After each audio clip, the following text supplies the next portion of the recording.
asalaamaaleykum waa groupe FIDA Maroc man la Miss Seynabou la présidente di leen wax ne rek sant naa leen gërëm naa leen di wax ne événement bi nga xam ne dañ ko bëggoon a arrêté loolu sans borom dogalu ko ndax dëgg moo njëkk te mooy mujj ngeen xamee ko noonu képp ku nekk ci groupe bi rek ñu ngi lay bàyyi xel di wax ne président jot na si palais royal jot nañ ci groupe bi jot nañ ci Macky Sall yëg na ko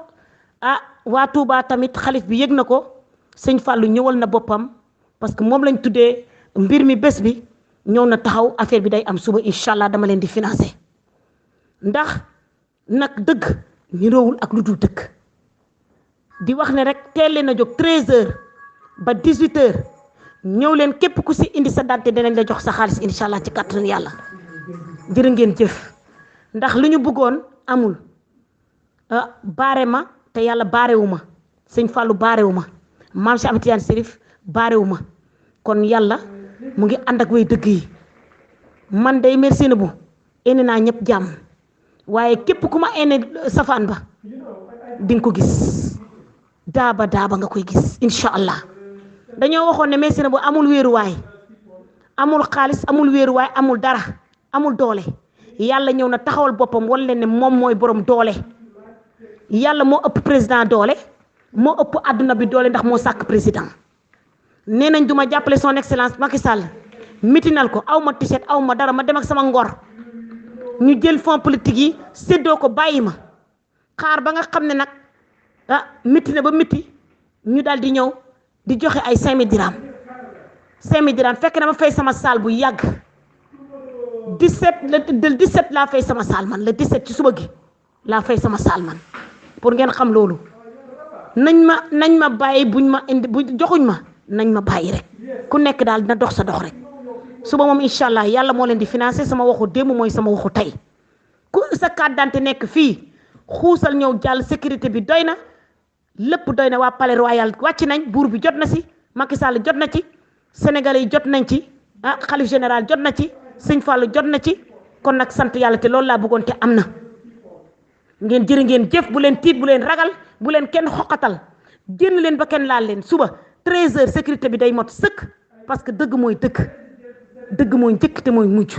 amul luñ ci ragal parce que am ñoo xam ne ñu ngi ci groupe bi te bokkuñu ak ñun ñu ngi leen koy lancé ngeen yóbbu xibaar boobu yéen ñi àndut ak ñun tey mbubboo ne ñun ngeen àndal te àndu leen ak ñun yóbbu leen xibaar boobu won ko ne son excellence jot na ci moom la ñuy xeexal ngeen di ñu xeex waaye yàlla kenn du ko xeex yéen xanaa bu ngeen xamul Seynabou Niang Voyante tam dugg leen internet ngeen xam Seynabou Niang Voyante yéen tam du ma n'importe qui dof bi ñuy wax kon dof bi yeewu na kon dof bi yeewu na maam jaara yatu préparé leen suba incha allah commandé waat nañ 216 muy 416 waaw 416 incha allah ci kat si borom ñëw leen yéen ñëpp ñëw leen ñu jox leen seen xaalis en direct la Sénégal yàlla moo ko dogal nañ ko nangu fii Miss Seynabou moo ko moom lañ fi wóoluwuñ fi APR bi fi ne wóoluwuñu leen buñ leen wóolu woon kon ñu pare wuñ amuñu carte d'identité amuñu carte d'identité yéen seen d'identité ngeen maa wóolu Maroc yëpp wóolu ma ak li wër Maroc waa Agadir wàcc nañ bu leen ragal dara Fès Marrakech Ousda ñëpp ñëw nañ waaw incha allah soutenir Miss Seynabou incha allah merci jërëjëf.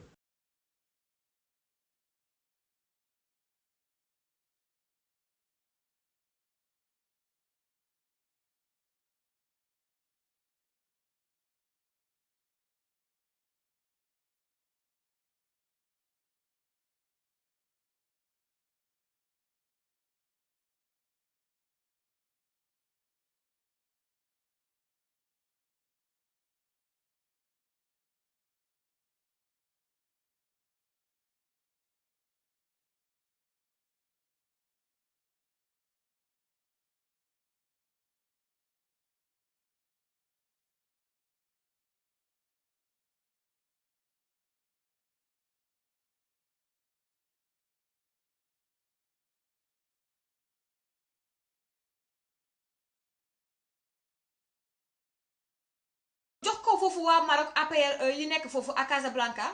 pour comme fond de campagne en fait xam ngeen ne campagne bi nañu waxante dëgg xaas bu bari tuuru nag ñu jël fond de campagne jox ko waa Maroc moom nag nee na kenn seddu ko ci mu jël nag carte yi ne par force di leen ko def pression di leen def chantage ne leen jox leen ma sama wàll su nga ma joxul sama wàll carte yi dama koy téye. mais li ci gën a garaaw moom mooy carte yi seeni borom du ñoom APR lañ bokk parce que ñun dañ defoon ne au début gars yi ay APR si lañu déedéet def leen nax ne leen pour benn financement la. carte yooyu nag mu téye ko 600 personnes yu war a voté foofa ca Maroc ka Casablanca ñi ngi yore seeni carte ñoom bu ñu bëggee dem voté ji suba du ñu mën a voté wu ndax ndaw si téye. man dañu ma alerté ki ma alerté du nitu caaxaan mu alerté ma j'ai creusé un petit peu mu am aussi au même moment ci Messenger ñoo nga xam ne dañ ma yónnee également ay messages ñu yónnee ma plus tard on m'a même envoyé après ba ma publier mbir mi on m'a envoyé des audios. mbir mi benn femme la boo xam ne bu ngeen duggee YouTube di nga gis femme bi mi ngi toog ak yeneen i femme ak mouvement pour jàppale ne Macky Sall la depuis ci parrainage yi mi ngi tudd Seynabou Niang la voyante. dem leen ci YouTube ngeen tàppe Seynabou Niang la voyante li mu wax ci audio bi nga xam ne moom laa dugal démb ci posté ko ci démb ci sama Facebook